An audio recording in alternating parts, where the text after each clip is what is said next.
Pemirsa, yang Anda saksikan saat ini adalah kondisi terkini yang kami pantau dari Gedung Kejaksaan Agung Republik Indonesia. Saat ini kami masih memantau jalannya pemeriksaan dari mantan Japitsus Febri Adriansyah yang pada sore hari ini menjalani pemeriksaan sebagai saksi dalam kasus dugaan tindak pidana pencucian uang atau TPPU di Kejaksaan Agung.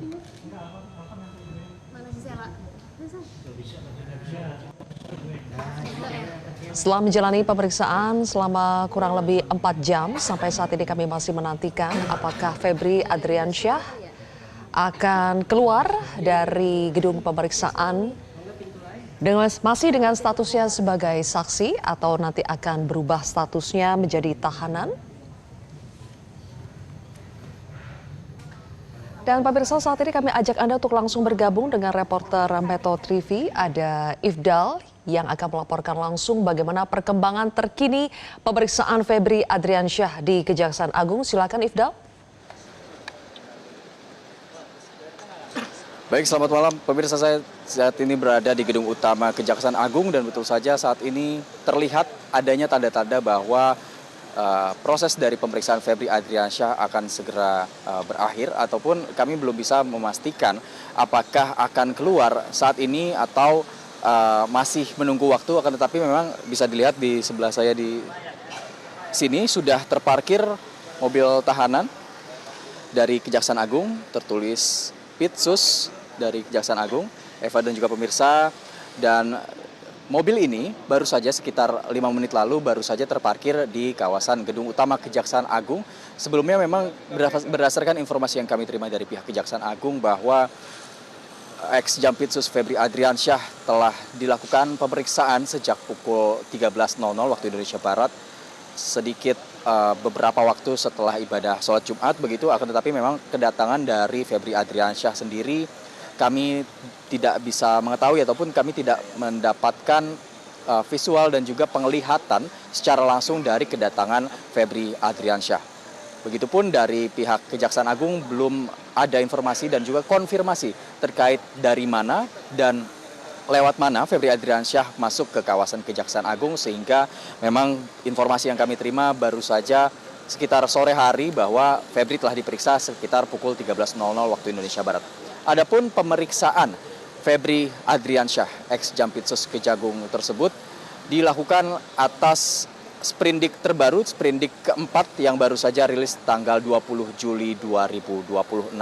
Dan sprindik tersebut dikeluarkan ataupun dirilis merupakan lanjutan dari 3 sprindik yang sudah terbit sebelumnya. Saya akan memperlihatkan lagi kembali kepada Anda bagaimana mobil tahanan yang terparkir di gedung utama Kejaksaan Agung. Bisa dilihat mobil tahanan ini sudah berada di sini beberapa waktu lalu, sekitar 5 menit lebih. Bisa dilihat nanti memang mobil ini kalau kita lihat dari kasus-kasus sebelumnya adalah mobil yang membawa para tahanan, antara saksi ataupun tersangka yang telah statusnya ditetapkan oleh pihak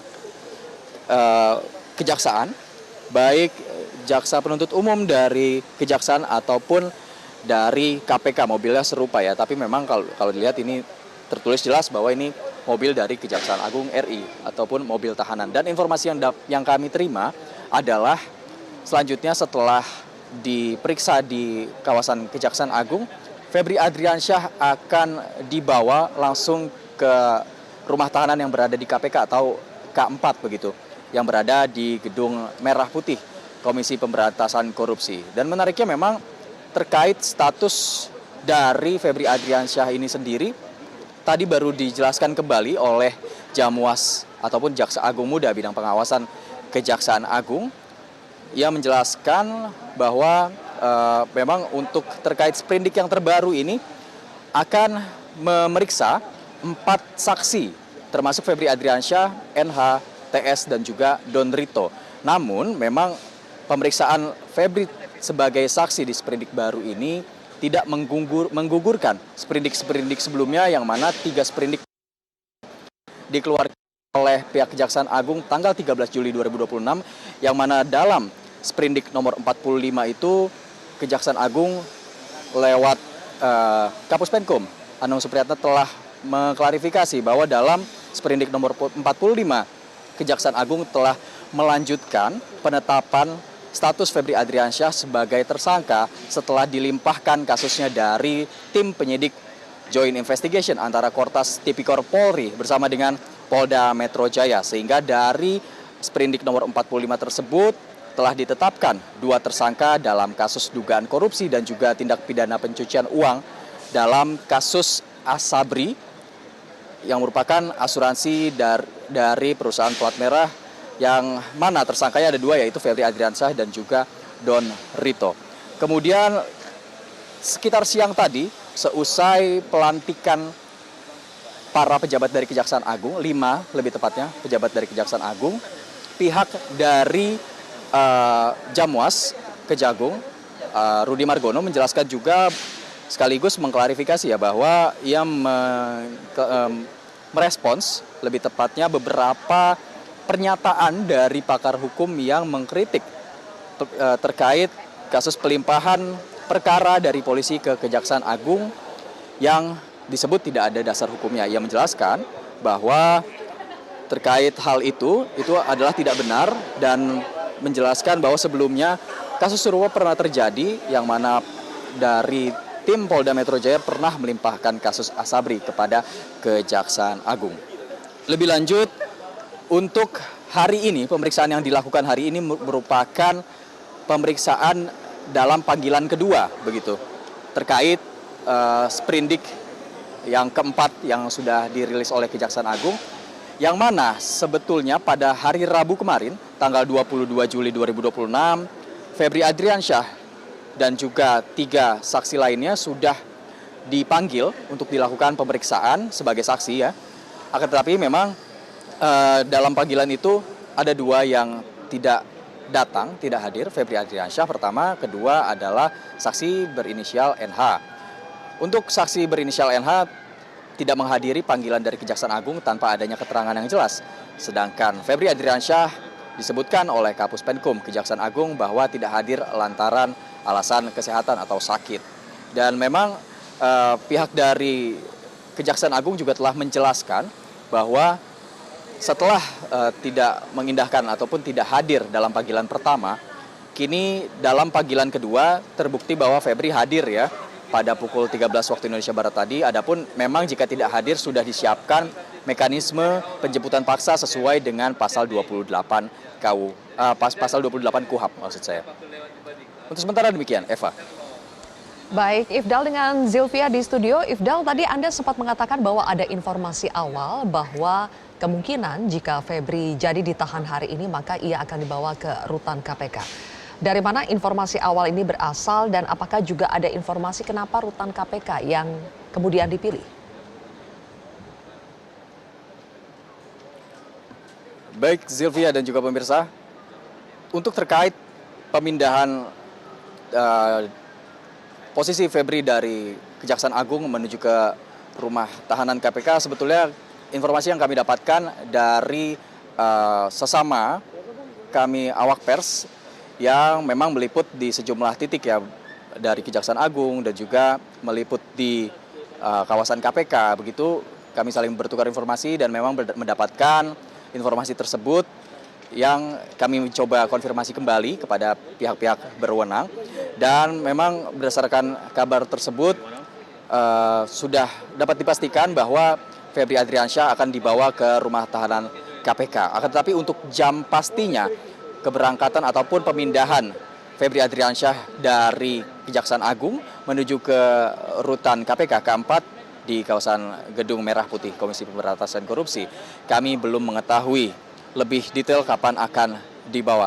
Lebih lanjut memang terkait KPK dan juga Kejaksaan Agung ini memang agak sedikit dibahas ya oleh publik, terlebih dari para pengamat memang sebelumnya juga mempertanyakan bagaimana profesionalitas Kejaksaan Agung dalam menindak ataupun menegakkan hukum dari perkara yang diduga dilakukan oleh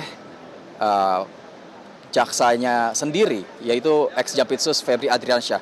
Dan untuk menjawab hal itu, untuk terkait profesionalitas Kejaksaan Agung memang dalam menyelidiki dan juga menyidik kasus ini telah membentuk tim 9 berisi 9 jaksa yang juga sangat berpengalaman di KPK, pernah berpengalaman di KPK, serta mengadakan juga ataupun melibatkan KPK sebagai tim supervisi. Jadi memang KPK sendiri diikut sertakan juga sebagai supervisi tentunya untuk mengawal profesionalitas dari penyidikan yang dilakukan oleh tim Kejaksaan Agung. Selain dari KPK juga ada supervisi dari Komisi 3 DPR yang memang mengaku akan mengawal kasus ini sampai tuntas, dan memang lebih lanjut kasus penegakan 3 dugaan korupsi dan juga tindak pidana pencucian uang yang melibatkan 3 perusahaan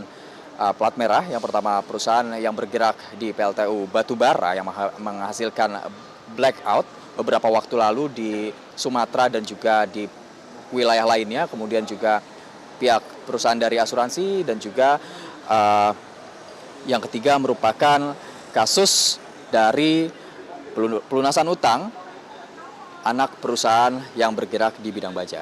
Dan untuk kasus yang merupakan kasus dugaan korupsi dan juga tindak pidana pencucian uang yang melibatkan pihak asuransi, lebih tepatnya Asabri begitu, memang dari Sprindik nomor 45 sudah menetapkan berdasarkan pernyataan dari Kapus Penkum Kejaksaan Agung, Don Rito dan juga Febri Adriansyah sebagai tersangka dalam kasus tersebut. Lebih lanjut, memang kasus ini beberapa kasus yang harus diusut tuntas berdasarkan atensi Presiden Prabowo Subianto ini awalnya dimulai dengan penggeledahan yang dilakukan oleh tim penyidik dari Kortas Tipikor Polri bersama dengan Polda Metro Jaya, yang mana pada penggeledahan tersebut yang dilakukan sekitar 3 pekan lalu dilakukan di 13 titik. Titik pertama yang dilakukan penggeledahan adalah sebuah coffee shop atau cafe The Clan Signature yang berada di wilayah Cipete, serta sebuah tempat money changer, lebih tepatnya bernama Coin Money Changer, yang juga berada di kawasan Cipete, berjarak sekitar hanya beberapa meter dari kafe tersebut. Dilakukan penggeledahan oleh pihak kepolisian, dan dari penggeledahan tersebut ditemukan uang tunai berbentuk valuta asing dan juga campuran uang rupiah senilai 67 miliar. Dan tidak berhenti sampai situ, memang dilakukan juga penggeledahan di titik-titik lain sehingga mengumpulkan total temuan barang bukti 74 kg batang emas serta uang tunai dengan total nilai ratusan miliar rupiah. Zilvia. Baik, Ifdal Amal, terima kasih atas laporan Anda. Kita akan terus pantau bagaimana perkembangan terkini dari Gedung Utama Kejaksaan Agung.